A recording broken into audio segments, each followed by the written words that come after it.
my soul and shield down by the riverside, way down by the riverside, way down by the riverside. I'm gonna lay down my sword and shield way down by the riverside. Ain't gonna study war no more.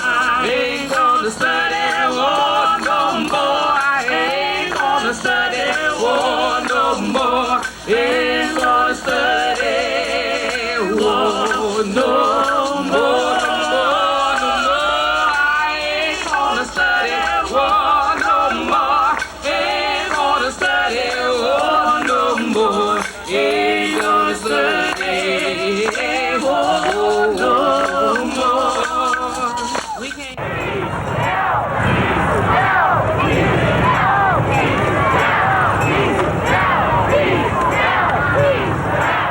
2 weeks ago, we approached the arbitrary deadline in which that we had the madness of the invasion contained. Economic sanctions and military deterrence were working. The world was united in that effort. Now we have unleashed a fury. Israel has been hit. Saudi Arabia hit. Oil wells are burning. Oil slicks threaten the ecology of the earth. The price of oil is going up. The price of blood is going down. The governments are being destabilized. And the fear of terror is beginning to grip the Western world. There must be a better way.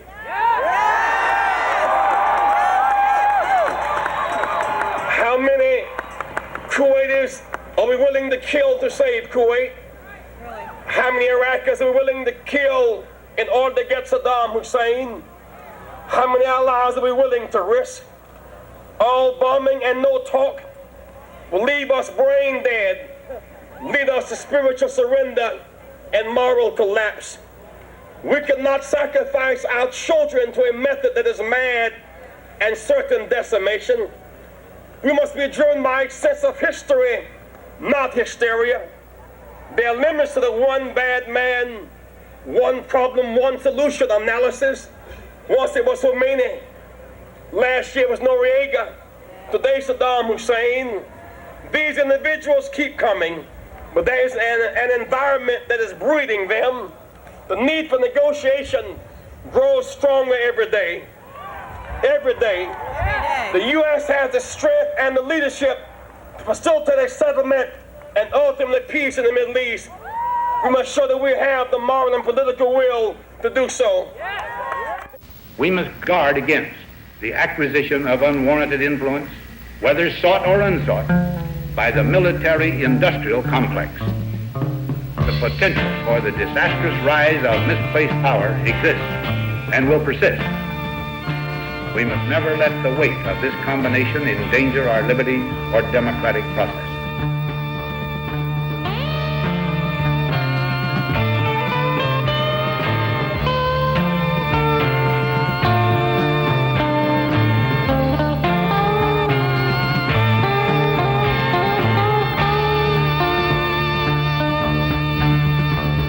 A new world order.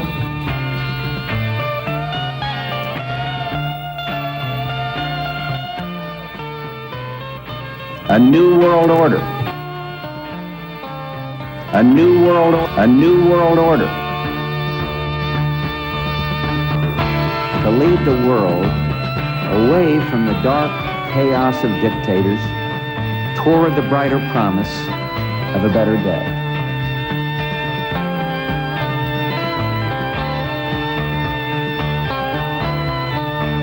Repeated acts of violence against the armed forces of the United States must be met not only with alert defense, but with positive reply. The rabid flag wavers cheering American troops on to kill and be killed in the deserts of the Mideast seem to possess a certitude about the causes and consequences of this war that I don't have. President Bush has given us different reasons for sending American troops to the Mideast.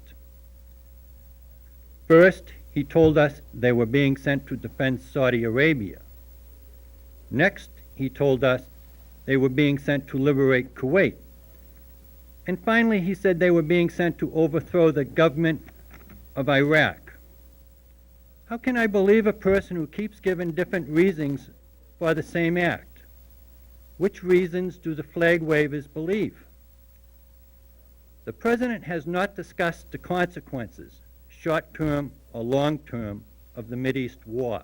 Ours is to support our men and women fighting in the Gulf by supporting the efforts of their Commander-in-Chief to bring this conflict to a swift and decisive end, with minimum bloodshed on all sides and maximum guarantee that no other dictator will be able to roll his tanks into any country he chooses with impunity.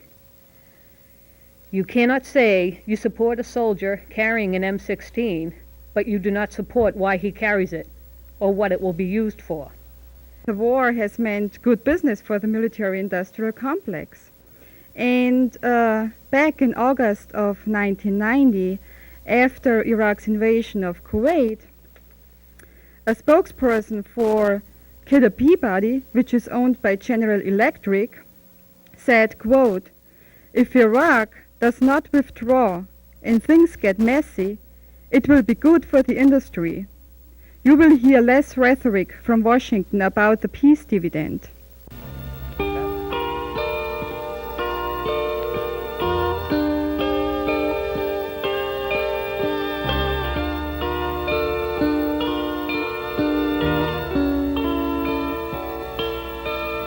Soaring optimism as news of successful Allied airstrikes came through.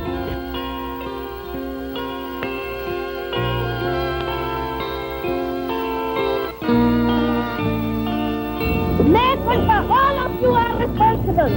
All of you. Arming the people for the sake of oil. As if we are Red Indians. We are human beings. Who made this area like this? The flames in the area. It's the West.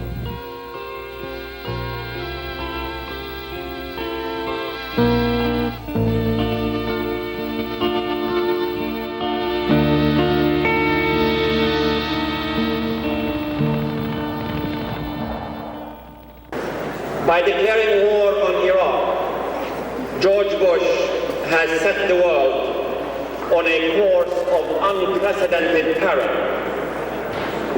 The massive and savage bombardment of that cradle of civilization and the decimation of Baghdad, the pride and joy of 200 million Arabs and nearly 1 billion Muslims around the world, will undoubtedly trigger devastating upheavals to redress the persistent injustice that have been long tolerated and even encouraged by the West.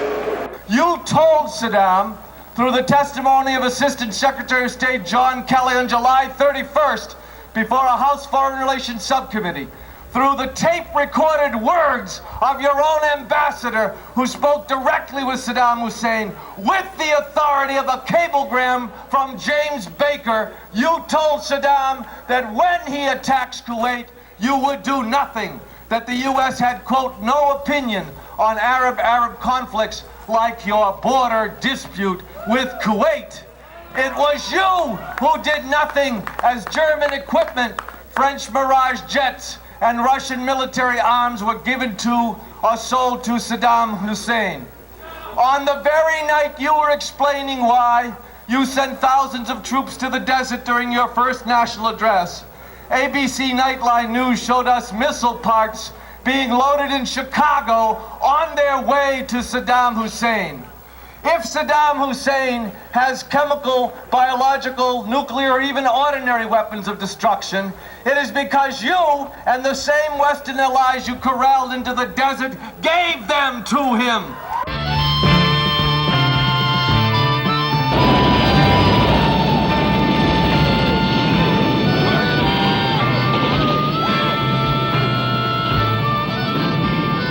I've spoken of 1,000 points of light.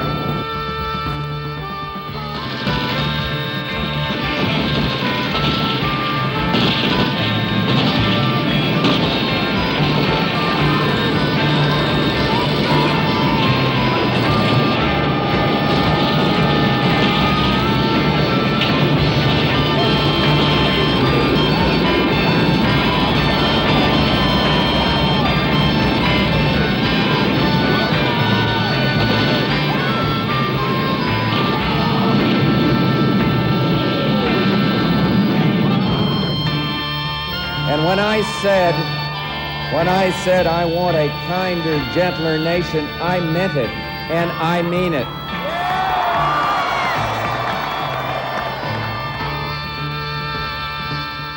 What happened to your father? His leg broken and his hand and all face. No face. No, his lips and nose, everything. His eyes. From the fire? From the fire and the... We found the woman's father in the hospital. His face had been virtually burned off. It's very badly injured. And how about these people? This this family had lost her 3 sons and her husband. Does she know? And his nephew, yes. Does she know that they died? No, she didn't know. We didn't tell her till now. The doctors have reached the point of despair, an endless stream of victims. There's no electricity, there's no heat, there's not even water to wash your hands before you move from one victim's wounds to the next.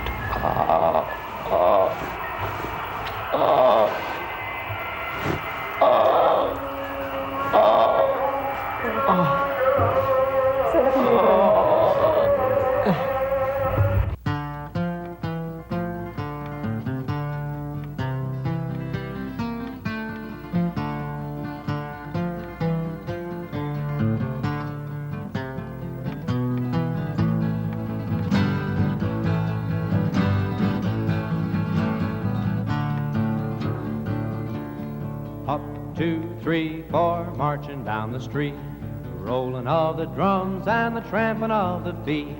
General salutes and the mothers waving we. Here comes the big parade. Don't be afraid, price is paid. One more parade. So young, so strong, so ready for the war, so willing to go and die upon a foreign shore. All march together, everybody looks the same, so there is no one you can blame. Don't be ashamed, light the flame. One more parade.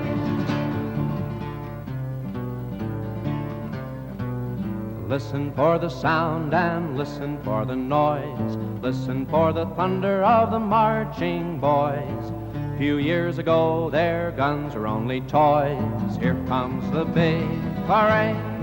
Don't be afraid, price is paid. One more parade. So young, so strong, so ready for the war, so willing to go and die upon a foreign shore. All march together, everybody looks the same, so there's no one you can blame. Don't be ashamed, light the flame. One more parade.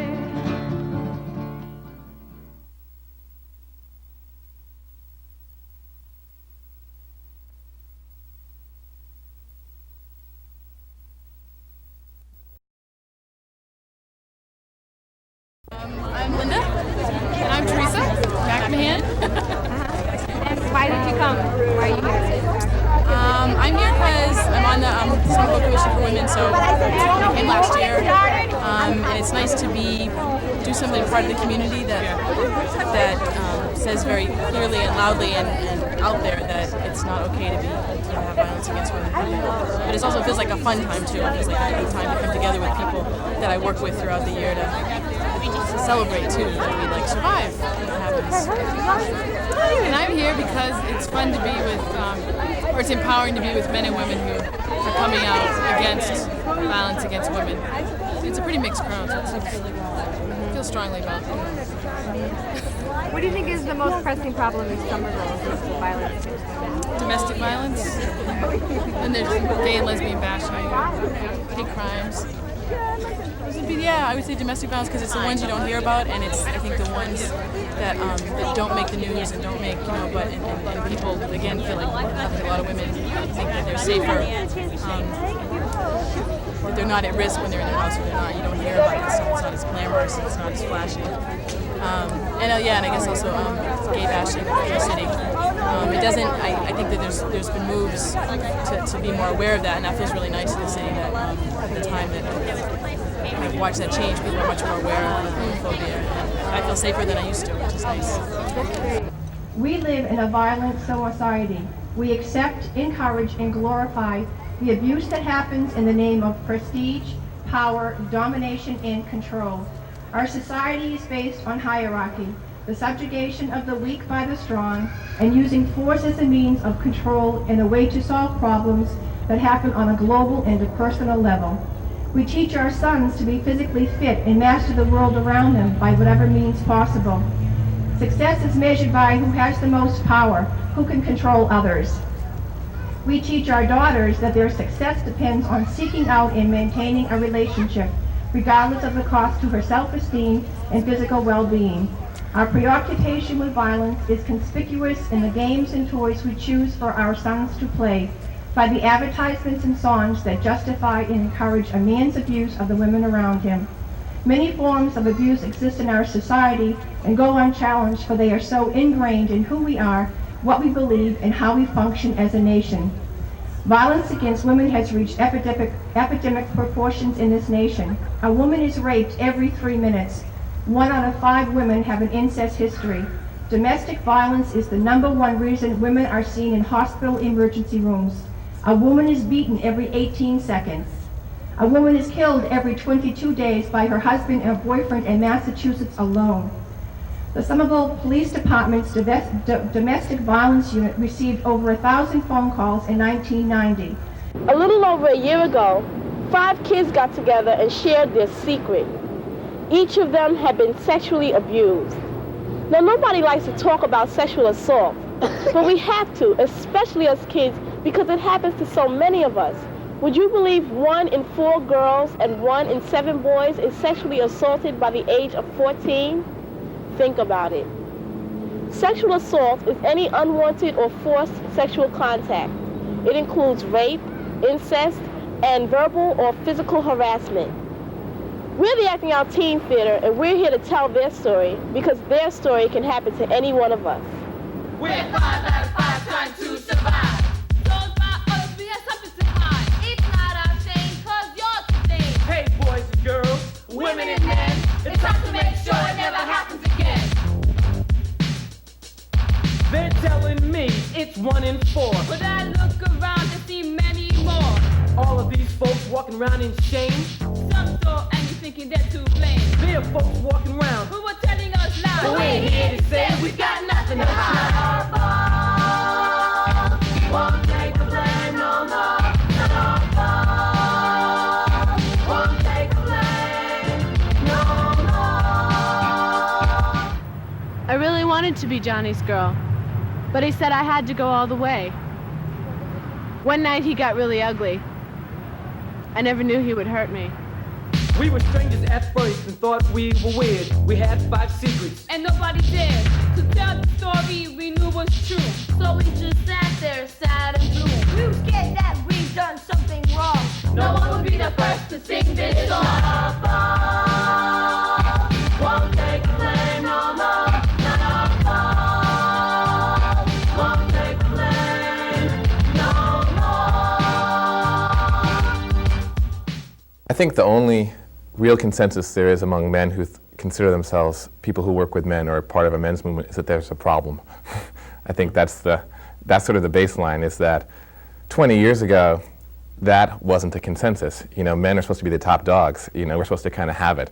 And the fact that we don't necessarily have it in certain ways, be it that our lives are lousy or that we treat other people lousily, you know, on one end or the other, there's something wrong with our lives, is pretty much common ground for people in the men's movement.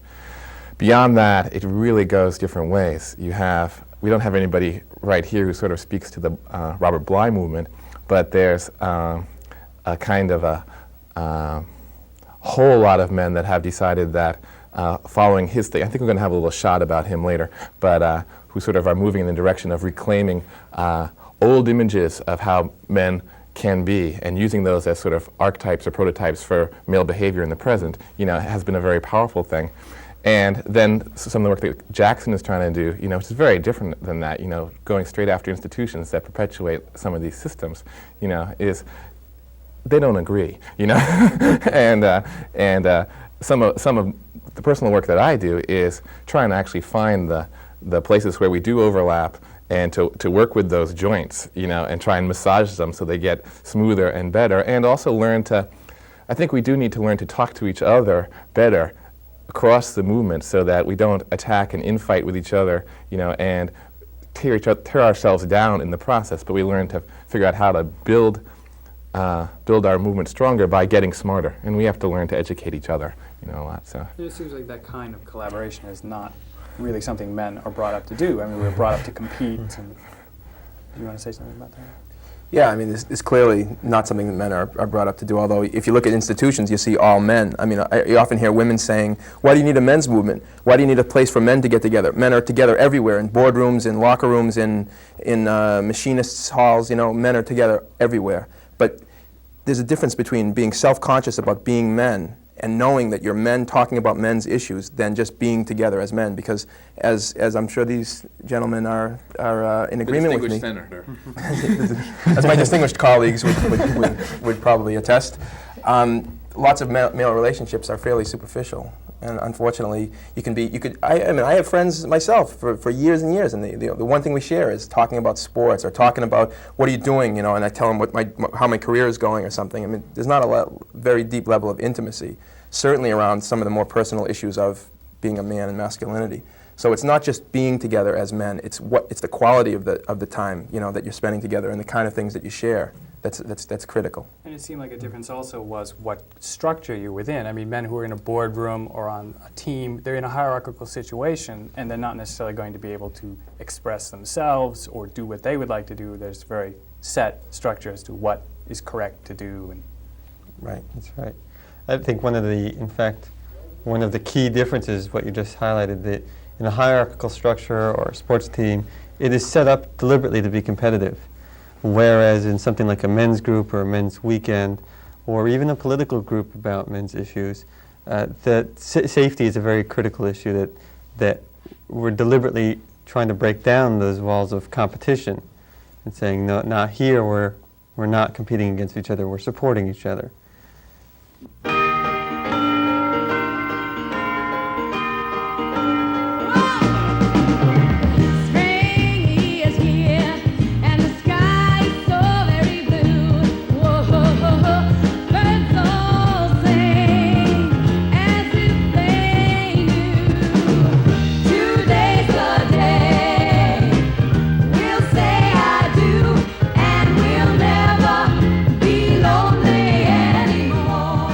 The problem is that people don't feel safe, that I live on, you know, a street, and until tonight, my neighbors didn't know that I was gay. They may or may not, depending on whether they watch or not. I like to think that my neighbors are community-minded enough to watch this show. And it's not fair. It's really not fair. I mean, like, I'm a really good neighbor. I shovel the sidewalk for my neighbors, and you know, and mow this elderly woman's lawn across the street, and you know, and I feel like not only should I not be scared, but gay people ought to get credit for how good we are to our neighbors, and we also ought to be able to feel like we can stay in Somerville and live our lives in Somerville. That we don't always have to be running to Boston, hopping on the T every night to do whatever we want to do. That we should, you know, be able to spend time with our neighbors, go to local places, and do local things. So that's kind of the big picture. And what about you, Linda? You're born and raised in Somerville, Yeah. right? And I think I think in a lot of ways that Somerville, its reputation, you know, has been a lot of different things over the years. And I think growing up in the city, there's a lot of good things about it anyway. And I think in some ways it's becoming more and more of a place that is open and that is caring, and I think has been in a lot of ways. And I think this is just like another step in that direction. And I think it also, in some ways, points out that it's not like gay people, that Somerville is kind of the cool place to be now because it's, you know, it has like the tea and this and that. That there have been gay people here the whole time. You know, it's that there are gay people in towns and cities everywhere. It's not, you know, we're not all in Cambridge or in the South End or just different. It's like or in P-Town or whatever. That we're everywhere. And I think that, you know, and I guess, growing up here is that I feel like, you know, I've always been a good neighbor, and I think that you're right, that to say that, you know, we're the people that live next door, and we're your neighbor's kids, and we're your, you know, like all those things, we're a part of the community. Mm-hmm. Going to the chapel and we're gonna get married. Going to the chapel and we're gonna get married. Gee, I really love you and we're gonna get married. Going to the chapel of love. There's a real ring and the sun is gonna shine. Yeah, yeah, yeah. I'm gonna be healed. He's gonna be mine. We're gonna love until the end of time, and we'll never be lonely anymore.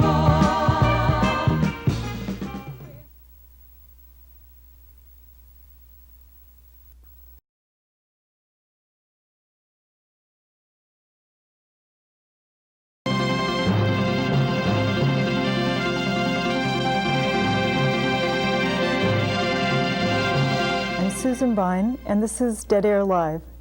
Tonight, a week before the primary in Somerville for the mayoral race, we thought we'd do a show on a forum focusing on the candidates that are running for mayor, so you who live in Somerville could really get a sense of who is running to be the mayor of your city.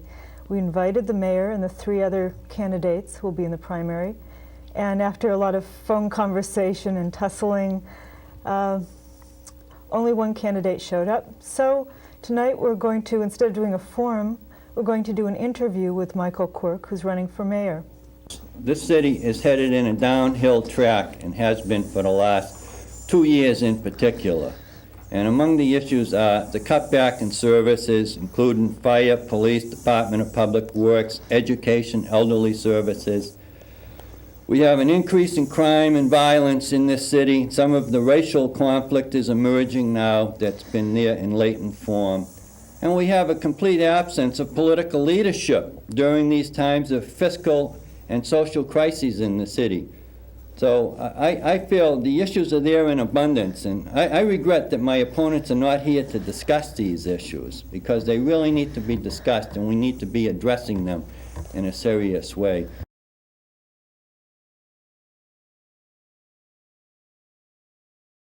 Somebody somewhere sat down and said, let's keep lying to them and keep saying it over and over and they'll believe it.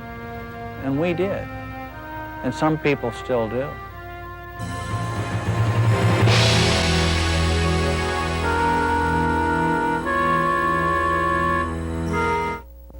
Tonight, our show is on the role of GE in producing nuclear weapons. In a few minutes, we're going to watch the entire documentary. But right now, I'd like to introduce our guests who are with us for tonight's show. We declared a boycott of General Electric with the goal of getting GE out of the nuclear weapons business and to get it to stop using its influence on the government to build more and more weapons that we don't need, and to change its resources to making peacetime products instead. In fact, released Deadly Deception on June 12th, which was actually the 5th anniversary of the GE boycott. And it's really an escalation of this campaign. We've had a lot of success with the GE boycott, which you'll see in the tape, and we'll talk about a little bit later. But this is really focused in on a new area for us, really working to expose the truth behind GE's image, because as you probably know, General Electric is a very high-profile company. They bring good things to life. Yet for 45 years, right, they've been producing these nuclear weapons and destroying the environment with the waste from the nuclear weapons. And worse than that, really killing a lot of people right now. And that's what we're working to do with this, is go into more detail about it and expose the truth behind it as another means of putting a lot of pressure on this company to get out of the nuclear weapons business and really do what they say they do, which is bring good things to life. Sunday Today is brought to you in part by GE. From plastics to financial services, we bring good things to life. According to the business press, General Electric is the most powerful company in the United States, and GE is rapidly expanding its control of markets worldwide. GE owns NBC, Hotpoint, and RCA, and in its annual report, boasts of its leadership role in each of the products it manufactures. But the one product line it never mentions is nuclear weapons, where GE has also been an industry leader. Continuing in the role it carved out at Hanford, today GE makes critical components for more nuclear weapons systems than any other company. And the trail of radioactive and toxic waste GE is leaving behind at research and production sites across the U.S. also continues to grow and grow. GE builds the neutron trigger for every U.S. hydrogen bomb, is a prime contractor for Star Wars and the new radioactive space reactor, the SP-100, a moving force behind the deadly Trident submarine and missile, the B-1 and B-2 bombers, the MX, Minuteman, and cruise missiles, the F-111, and the list goes on and on. We have about 30,000 nuclear weapons, far more than enough to defend ourselves. But industry exerts a lot of influence on whether or not we buy weapons. And General Electric is one of our foremost defense contractors. The American public ought to become aware of the fact that it is these companies, like General Electric, that push the Congress into building more weapons than we need. Progress in the defense of our nation. And at General Electric, progress is our most important product. Until next week, then, good night for General Electric.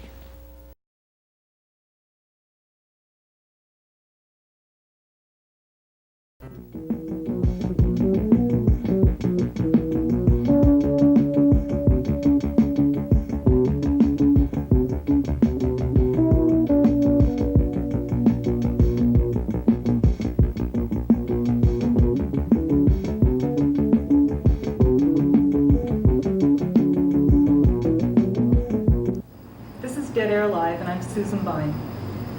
Tonight's show is going to be a little different. We're having a cooking show. I got the idea for the show kind of as an outgrowth of my work.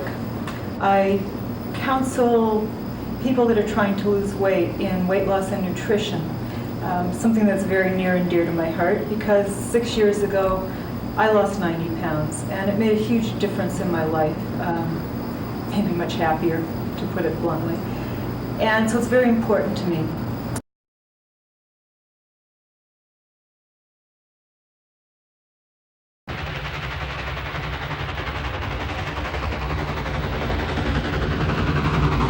I remember Roger's phone for as long as I've been in Somerville, which has been all my life.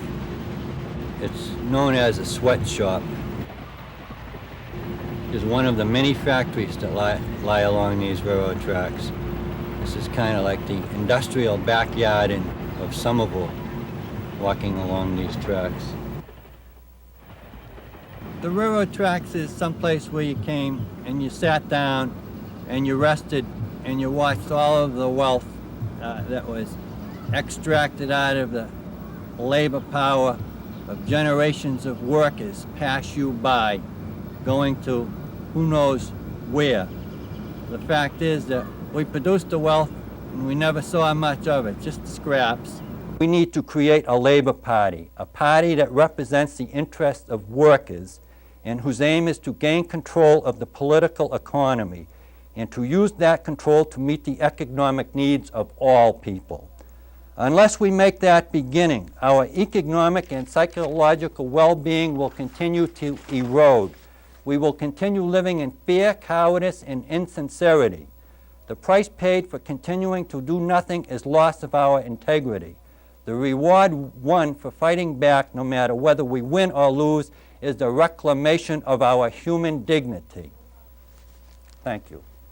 And what about at the high school? I mean, we're going to have a more general discussion, and I want to talk about the incident that sparked the fair, and I want to talk about the fair. But how would you say, all of you can answer this question, how do you think that people are dealing with the differences that exist there?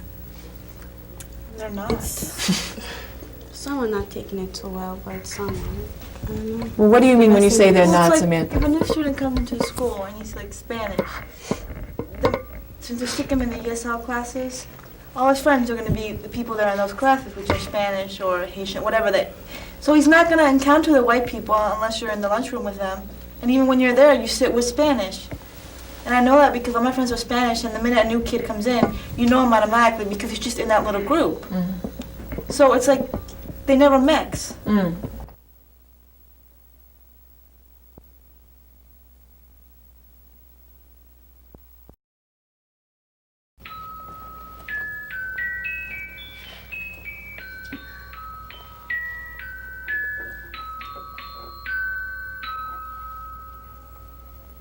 I'm Tang, a monk in service to the emperor.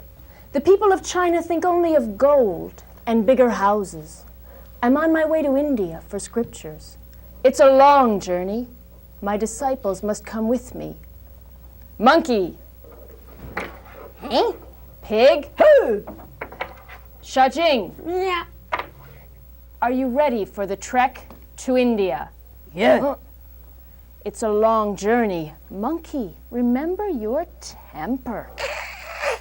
Pig, hey, you're strong. That's me. Loyal. And brave. That's right. But what 8 things have you given up? Wine and women, women and wine, wine and women and wine. It's good, Pig. Shajing. Yes? Your clear head will be of great value. I know it. United in spirit.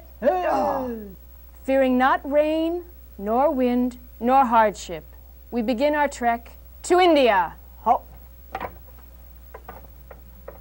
The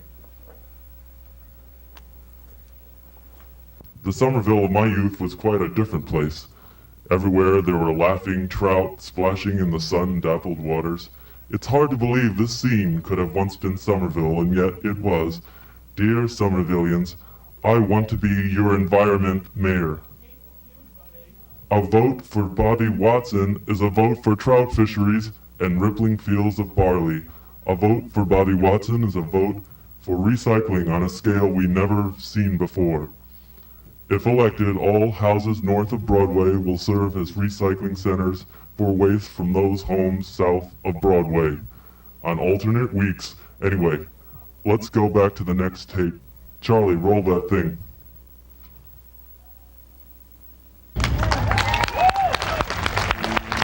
I'd like to sing a song for you called Crossing the Lines, and I think it's very important that we continue to cross the lines for all the isms, whether it be racism, sexism, classism, heterosexism. Let's keep crossing the lines and say we want no violence and we want justice for all people.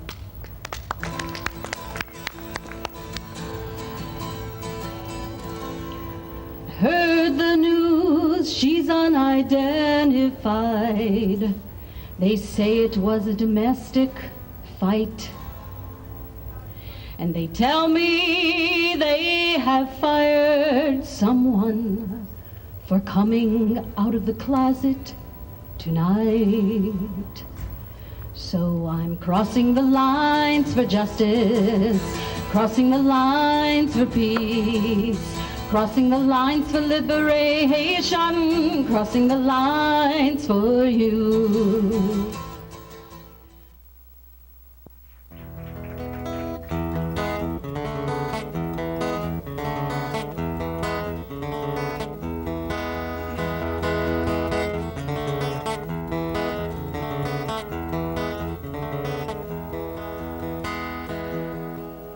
It's this key to a motel room, separates me from the men walking up and down the street in this lonesome town in New Mexico. It's this key to a motel room, identifies me when the cop checks me out for vagrancy and throws his considerable weight around. And it's what you've lost that makes you what you are. It ain't what you got, it ain't what you got. And it's what you've lost that makes you what you are. It ain't what you got, it ain't what you got. When you were little, remember that turtle your sister was watching on for you? And when you came back from taking a leak, or that turtle had flown the coop. Remember that time you were walking in sunshine. It couldn't have been a brighter day. And he got that phone call at 4 o'clock in the morning, and it blew you right away. And that's what you lost that makes you what you are. It ain't what you got, it ain't what you got. It's what you've lost that makes you what you are. It ain't what you got, it ain't what you got. That's what you've lost that makes you what you are. It ain't what you got, it ain't what you got. It's what you've lost that makes you what you are. It ain't what you got, it ain't what you got. It's this key to an apartment separates me from the mothers and the fathers sleeping in the street in this city I call home.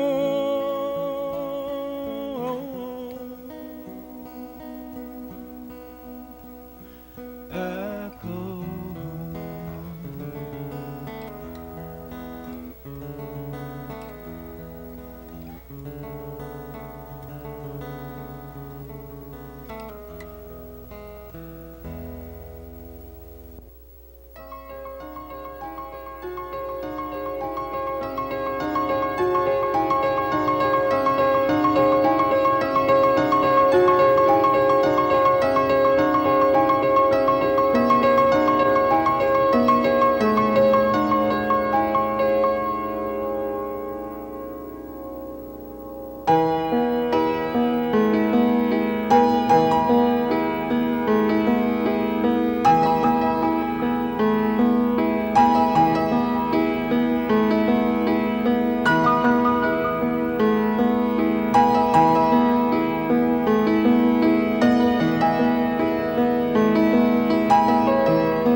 There are mountains in Switzerland,